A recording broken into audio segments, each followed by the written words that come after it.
कि मानव सेवा हम कर रहे हैं, राष्ट्र में जिस जिस भाव की सेवा सब हम कर रहे हैं, पर अब आवश्यकता है अपनी संस्कृति जो कि ठाकुर जी ने हमको निधि रूप में दी है, उनकी रक्षा सेवा हो। जैसे भगवान ने हमको निधि रूप में क्या दिया, जैसे पिता अपने पुत्र को संपत्ति देता है, ऐसे ठाकुर जी हम सबको संपत्ति दे के गए अपनी। उसमें पहली संपत्ति है पृथ्वी, ठाकुर जी दे करके गए हमको।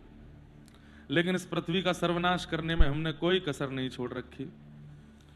पृथ्वी का संवर्धन कैसे हो उसका पूरा ध्यान रखा जाए। एनवायरमेंट पवित्र हो, वायु पवित्र हो, धरती पवित्र हो, वृक्ष आदि आदि सबका पवित्रीकरण हो, यह पृथ्वी की रक्षा है।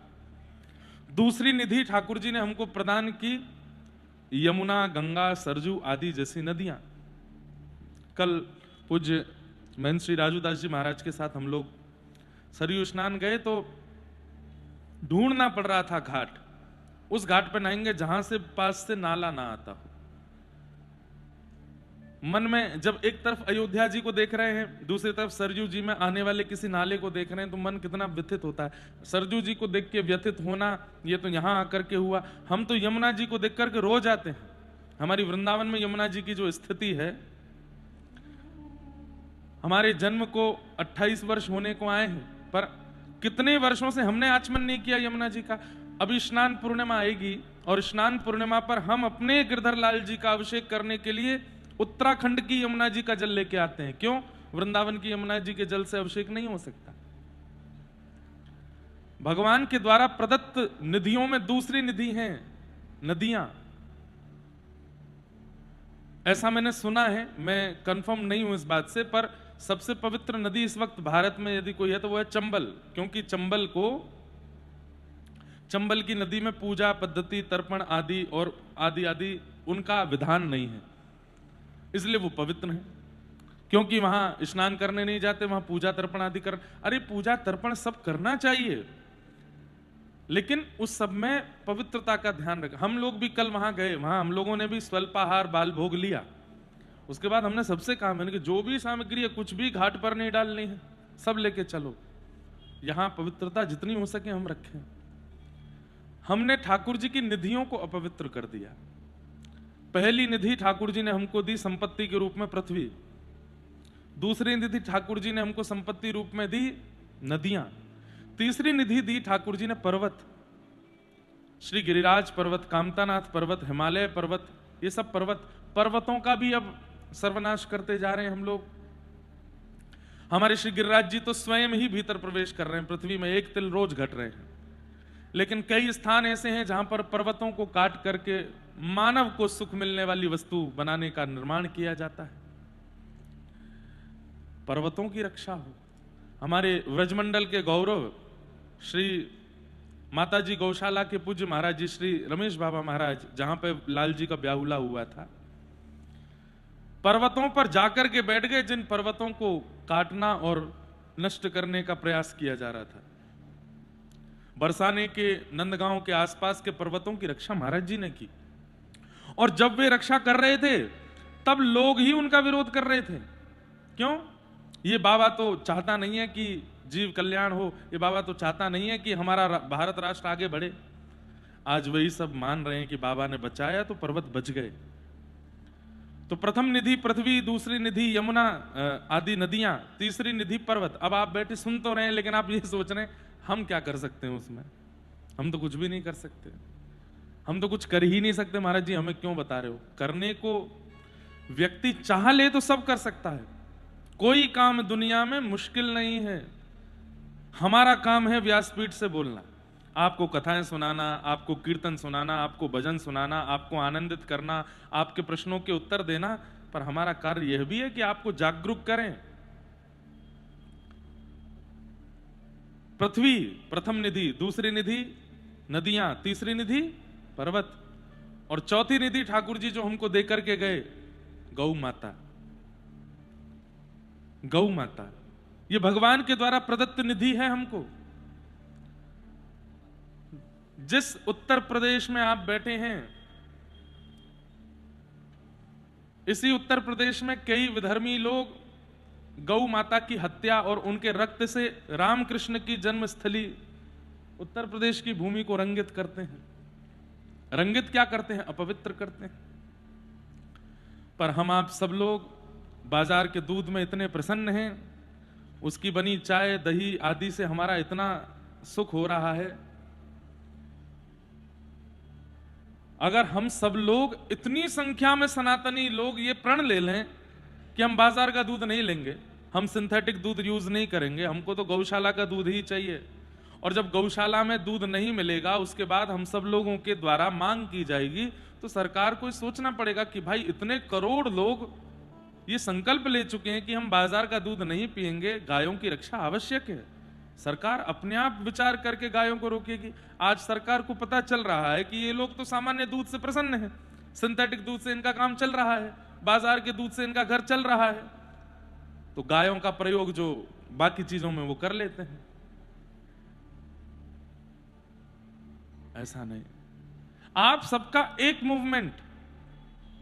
सत्य बता रहे हैं, महादेव पर अभी श्रावण का महीना आएगा, कितनी जगह दूध चढ़ाया जाएगा, पर हमें ऐसा लगता है श्रावण में महादेव प्रसन्न नहीं हो रहे हैं हम लोगों से। क्यों? उन्होंने ऐसा दूध तो नहीं मांगा था जो हम चढ़ाने जाते हैं। वेद लक्षणा देसी गौ माता का दुग्ध मिलता ही नहीं है ठाकुर जी को। आज भारत के संत विचार करते हैं कि मंदिरों को भी वेद लक्षणा गैयाओं का दूध मिले।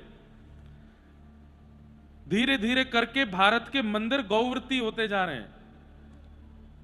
हम लोग जर्सी गैया का दूध, जर्सी और देसी कौन होती है हमको ये नहीं पता, सामान्य सिंथेटिक दूध से अपना पोषण कर रहे हैं। इसीलिए भयंकर बीमारियां युवावस्था में, 22 साल के बच्चे को अटैक आ रहा है, 8 साल का बच्चा चश्मा पहन करके घूम रहा है। क्यों? क्योंकि ठाकुर जी के द्वारा प्रदत्त की गई औषधात्मक निधि गौ माता, उसी का रक्षण हमने नहीं किया।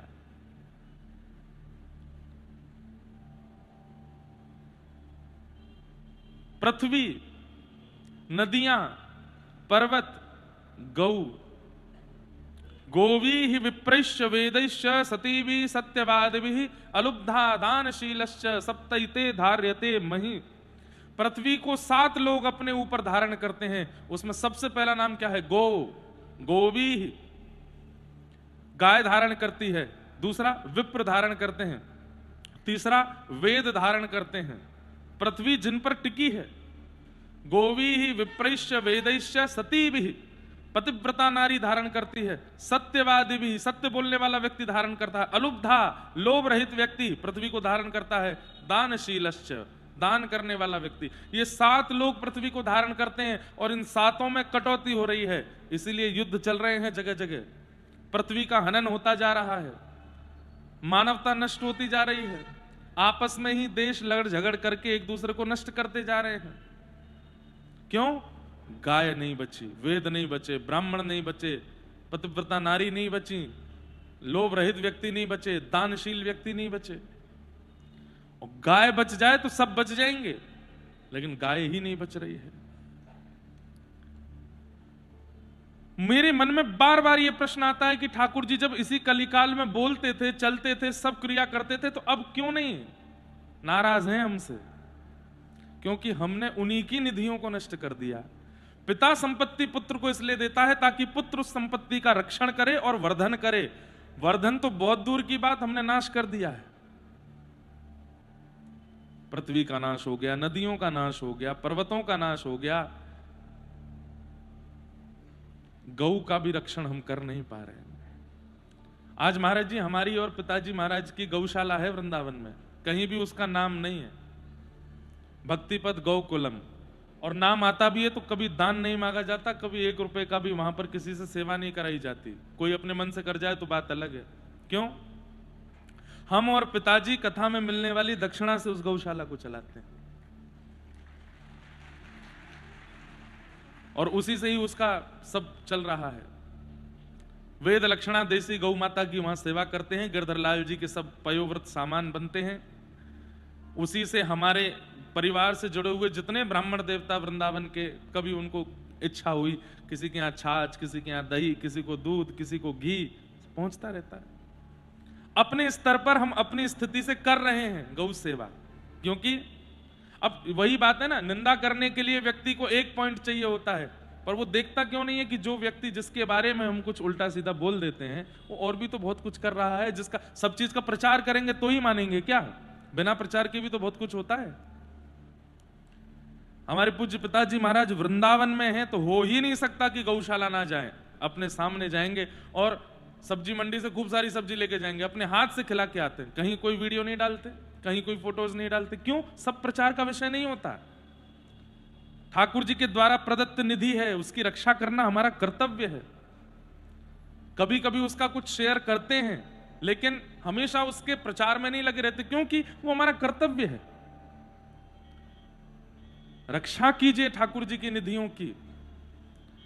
इसीलिए राघव जी, हमें तो ऐसा लगता है कि वृंदावन के ठाकुर जी मानो हमसे ये याचना कर रहे हैं, पहले यमुना जी को पवित्र करो, मेरा मंदिर बन जाएगा वहां पर। यमुना जी का शुद्धि, यमुना जी तो आचमन करने लायक बने वृंदावन की। हम ये कह रहे हैं कि मंदिर पर जो युद्ध चल रहा है वो तो चलिए किसी ना किसी एक कारण से है, कारण सबको पता है, पर यमुना जी पर तो कोई कारण नहीं है। यमुना जी पर तो सरकार स्वतंत्र है ना उनको पवित्र करने में। श्री यमुना जी का प्रवाह पवित्र हो जाए, उस पर तो कोई कंट्रोवर्सी है नहीं ना, वहां तो कोई अपना कुछ बना करके नहीं बैठा यमुना जी के ऊपर। लेकिन यमुना जी के शुद्धिकरण में कोई हस्तक्षेप नहीं कर रहे हैं। हमारे हिसाब से मथुरा की पहले यमुना जी पवित्र हो जाएं। यमुना जी आ जाएंगी ना, श्री यमुना महारानी हैं, यमुना पटरानी हैं, यमुना जी का आमंत्रण तो कीजिए, स्वागत तो कीजिए वृंदावन में। यमुना जी के आते ही ठाकुर जी चले आएंगे, दौड़े आएंगे, जन्मभूमि निर्मित हो जाएगी, अपने आप सबकी बुद्धि सम होती चली जाएगी और अपने आप निर्माण होता चला जाएगा। यमुना जी तो आए वृंदावन में। यमुना जी ही नहीं है तो ठाकुर जी कहते हैं मैं कहां रमण करूंगा, कहां वंशी बजाऊंगा, कहां विहार करूंगा। यमुना जी नहीं है। ठाकुर जी की निधियों को हमने नष्ट कर दिया, इसलिए ठाकुर जी हमसे नाराज बैठे।